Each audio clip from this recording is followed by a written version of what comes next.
இந்த ராகு கேது செவ்வாய்க்கெலாம் பரிகாரம் சொல்லுங்கன்னு எல்லா கிளைண்ட்டும் நம்மக்கிட்ட கேட்பாங்க. அதுக்கெலாம் நான் என்றைக்கு மேம் போய் பண்ணுறது, என்ன நாளில் பண்ணுறது அப்படின்லாம் யோசிக்கிறவங்களுக்கு வந்து அம்மன் கோயிலில் வந்து இந்த கூழ் வாக்குறதுன்றது ரொம்ப விசேஷம். இதுக்கு பின்னாடி ஆன்மீக ரீதியாகவும் சரி, ஜோதிட ரீதியாகவும் சரி, நிறைய அற்புதங்களான விஷயங்கள் இதில் புதைஞ்சிருக்கு. சிவனோட சக்தி அனைத்தையும் நீனே வச்சுக்கோ இந்த மாதத்தில் அப்படின்னு சொல்கிறாரு. ஸோ இந்த பர்டிகுலர் மாதம் அப்படின்றது நம்ம அந்த அம்மன் கிட்ட போய் என்ன வேண்டுதல்கள் வச்சாலும் நம்ம கேட்குற எல்லாத்தையுமே நம்மளுக்குமே வரமா தராங்க. ஸோ சிவபெருமானே பார்வதி தேவிக்கு ஸ்பெஷலாக கொடுத்த ஒரு மாதம் தான் இந்த ஆடி மாதம் சொல்கிறாங்க. வணக்கம், ஏஎல்பி அஸ்ட்ராலஜர் நீரஜா ரதீஷ். ஆடி மாதம்னாலே உங்களுக்கு தெரியும், பயங்கர கொண்டாட்டம் தான். இந்த ஆடி மாதம் அப்படின்னு பார்த்தீங்கன்னா இந்த கோயில்களெல்லாம் வந்து இந்த கூழ் வார்த்தல் அப்படின்றது ரொம்ப ரொம்ப விசேஷம். இதை நம்ம முன்னோர்கள் வந்து சிம்பிளாக ஒரு விஷயமா ஃபாலோ பண்ணலை. இதுக்கு பின்னாடி ஆன்மீக ரீதியாகவும் சரி, ஜோதிட ரீதியாகவும் சரி, நிறைய அற்புதங்களான விஷயங்கள் இதில் புதைஞ்சிருக்கு. என்ன ஜோதிட ரீதியாக அப்படின்னு பார்த்தோம் அப்படின்னு பார்த்தீங்கன்னா, ஃபர்ஸ்ட் ஆஃப் ஆல் வந்து இந்த கூழ் வார்த்தல் அப்படின்றது பலவிதமான கிரக தோஷங்களை நீக்கக்கூடியதுக்கு ஒரு பரிகாரமாக வச்சுருக்காங்க. ஸோ இதுக்கு பின்னாடி இருக்கிற ஜோதிட ரீசன்ஸ் என்ன அப்படின்னு பார்த்தோன்னா, இப்போ நம்ம ஃபஸ்ட்டு வந்து பார்த்தீங்கன்னா சூரிய பகவான் அப்படிங்கிறவர் மிதுன ராசியிலேருந்து கடக ராசிக்கு நகர்ந்து வராரு. ஸோ இந்த விஷயத்தை தான் நம்ம என்ன பண்ணுறோம், உத்தராயண காலத்துலேருந்து இந்த தட்சிணாயன காலம் வந்து ஆரம்பிக்குது அப்படின்னு நம்ம சொல்கிறோம். ஸோ இதோட பேசிக்கான ரீசன் என்ன அப்படின்னு பார்த்தீங்கன்னா, சூரியன் அப்படின்றவர் உஷ்ண கிரகமாக இருக்கக்கூடியவர், சந்திரன் அப்படின்றவர் பார்த்தீங்கன்னா குளிர்ச்சி தரக்கூடியவராக இருக்கார். ஸோ கிரகநிலை மாற்றத்திலே பார்த்தீங்கன்னா ஒரு விதமான ஒரு மாறுதல்கள் இருக்குது. இயற்கை ரீதியாகவே இவர் உஷ்ணம் இவர் குளிர்ச்சி அப்படின்ற ஒரு கான்ட்ரடிக்ஷன்ஸ் அங்கே ஒன்று கிரியேட் ஆகுது. ஸோ இதுக்கு நிவர்த்தியாக தான் நம்ம என்ன பண்ணுறோம் அப்படின்னு பார்த்தீங்கன்னா, சந்திரன் காரகத்துவமான தயிர் மோர் இருக்குது பார்த்தீங்களா, இதை வந்து செவ்வாய் காரகத்துவமான கேழ்வரகை சேர்த்து, அதாச்சும் இந்த சூடு இந்த குளிர்ச்சி இது ரெண்டுத்தையும் சமநிலைப்படுத்தி உடம்புக்கு வந்து ஆரோக்கியத்தை தரக்கூடியதான் நம்ம இந்த கூழ்வார்த்தல் அப்படின்றது யூஸ் பண்ணுறோம். இது வந்து ஜோதிட ரீதியாக. இப்போ நம்ம வந்து ஆன்மீக ரீதியாக அப்படின்னு பார்க்கும்போது பார்த்தீங்கன்னா, இந்த ராகு கேது செவ்வாய்க்கெலாம் வந்து பரிகாரம் சொல்லுங்கன்னு எல்லா கிளைண்ட்டும் நம்மக்கிட்ட கேட்பாங்க.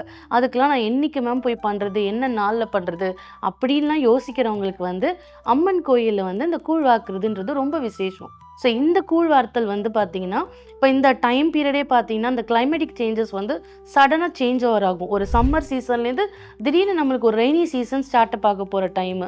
ஸோ இந்த கால மாற்றத்தில் பார்த்தீங்கன்னா நிறைய தொற்று நோய்கள் நம்ம உடம்புல பரவறதுக்கான க்ரைட்டீரியா நம்மளுக்கு நிறையவே இருக்குது. அது மட்டும் இல்லாமல் இந்த அம்மை போன்ற நோய்களுமே நம்மளுக்கு இந்த சூடு சமயத்தில் வரத்துக்கான சான்சஸ் இருக்குது. அதே மாதிரி இந்த கொப்பளங்களுமே நிறைய வரத்துக்கான சான்சஸுமே இருக்கும். ஸோ அந்த மாதிரி டைம் பீரியட்லலாம் இந்த கேழ்வரகு கூழ் குடிக்கும்போது நம்ம உடம்புல இருக்கிற உஷ்ணங்களுமே நிவர்த்தி ஆகுது. ஸோ உடம்புக்கும் நல்லது, கிரகங்களுக்குமே ரொம்ப ரொம்ப நல்லது அப்படின்னு சொல்கிறோம். அதனால தான் ஆதி காலத்தில் நம்ம முன்னோர்கள் வந்து கேழ்வரகு கூழ் வாக்குறது அப்படின்றது ரொம்ப ரொம்ப விசேஷம்னு சொல்லியிருக்காங்க. ஸோ எல்லாருமே வந்து எல்லா டைமும் கோயில் போக முடியல. அந்த மாதிரி இருக்கிறவங்கலாம் இந்த ராகு கேது செவ்வாய் தோஷங்களுக்கு நிவர்த்தியாக நம்ம எடுத்துக்கலாம். ஜாதகத்தில் ராகு கேது பொசிஷன் சரியில்லைனாலும் சரி, செவ்வாய் இருக்கக்கூடிய அமைப்பு சரியில்லைனாலும் நீங்கள் அந்த கூழ் வார்த்தல் அப்படின்றது செய்யலாம். ஸோ இந்த கூழ் வார்த்தல் அப்படின்றது மெயின் ரீசன் என்னன்னு பார்த்தீங்கன்னா, அம்மனுக்கு படைச்சிட்டு சாதி மதம் வேறுபாடு இன்றி அனைவருக்கும் கொடுக்கணும். இது கொடுக்கறது தான் ரொம்ப விசேஷமே. அது கொடுக்கும்போது என்ன ஆகுதுன்னா, பித்ரு சாபம் அப்படின்றது நீங்குது. உங்கள் வம்சா வழியே பார்த்தீங்கன்னா செல்வ செழிப்பாக ஆரோக்கியமாக நீங்கள் இருப்பீங்க. ஸோ இது வந்து கூழ் வார்த்தல் நம்ம இந்த இதெல்லாம் பார்த்துட்டோம். புராண கதை அப்படின்னு பார்த்தோன்னா, பார்வதி தேவி கண்டினியூஸாக கடும் தவம் இருந்திருக்காங்க. அதை பார்த்து ரொம்ப மகிழ்ந்த சிவபெருமான் சந்தோஷத்தில் அவங்களுக்கு ஒரு வரம் கொடுக்குறாங்க. இந்த ஆடி மாதம் அப்படின்றது உனக்கே உரிய மாதமாக நான் கொடுத்துட்றேன் அப்படின்னு சொல்கிறாரு. அது மட்டும் இல்லாமல் சிவனோட சக்தி அனைத்தையும் நீனே வச்சுக்கோ இந்த மாதத்தில் அப்படின்னு சொல்கிறாரு. ஸோ இந்த பர்டிகுலர் மாதம் அப்படின்றது நம்ம அந்த அம்மன் கிட்ட போய் என்ன வேண்டுதல்கள் வச்சாலும் அவங்களுக்கு பிடிச்ச விஷயங்கள்லாம் நம்ம கொடுக்கும்போது நம்ம கேட்குற எல்லாத்தையுமே நம்மளுக்குமே வரமா தராங்க. ஸோ சிவபெருமானே பார்வதி தேவிக்கு ஸ்பெஷலாக கொடுத்த ஒரு மாதம் தான் இந்த ஆடி மாதம் சொல்கிறாங்க. இன்னொரு புராண கதை என்ன அப்படின்னு பார்த்தோன்னா, ரேணுகா தேவியோட வரலாறுன்னு சொல்கிறாங்க. ஜமத்தகனி அப்படின்னு ஒரு முனிவர் இருக்காரு. அவரோட மனைவி தான் வந்து ரேணுகாம்பாள் அப்படின்னு சொல்கிறாங்க. இவங்க ஒரு தடவை என்ன ஆயிடுறாங்கன்னா, தீக்காயம் ஏற்பட்டு உடம்பெல்லாம் வந்து பயங்கர புண்கள்லாம் நிரம்பி இருக்கு. அப்ப இந்திர பகவானோட மழை பொழிந்ததுனால இவங்க அந்த உடம்புல வந்து அந்த நெருப்பு அணைஞ்சு கொஞ்சம் ரெக்கவர் ஆயிடுறாங்க. பட் ஆனா என்னன்னா, அந்த உஷ்ணத்தோட கொப்பளங்கள் ஜாஸ்தியா இருக்கு. ரொம்ப கஷ்டப்படுறாங்க. அத மறைக்கிறதுக்காக என்ன பண்றாங்க, வேப்ப இலைய ஆடையா அவங்க வந்து அணிஞ்சுக்கிறாங்க.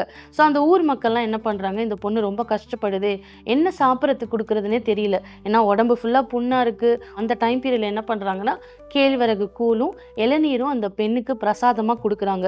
இதே என்ன பண்ணியிருக்காங்க, இந்த காலநிலை, சூழ்நிலை மாற்றத்துக்குமே மக்கள் அன்றாடம் இத உணவா எடுத்துக்கும்போது, உடம்புலயும் சரி, கிரகத்திலயும் சரி, சமநிலையை ஏற்படுத்துறதுக்காக தான் இந்த கூழ் அப்படின்றது, வார்த்தல் அப்படின்றது நம்ம முன்னோர்கள் இத வழி வழியா பயன்பாடு பண்ணிட்டு வந்திருக்காங்க. ஸோ எல்லாரும் வீட்ல முடிஞ்சா செஞ்சு எல்லாருக்கும் படைச்சிருங்க. அப்படி செய்ய தெரியாதவங்க அரிசி, கேழ்வரகு வாங்கி கோயில்ல போய் குடுத்துட்டீங்கன்னா கூட, அவங்க எல்லா பொதுமக்களுக்கும் தானமா குடுத்துருவாங்க. ஸோ இதான் கூழ் வார்த்தலோட தனி சிறப்பு. நன்றி.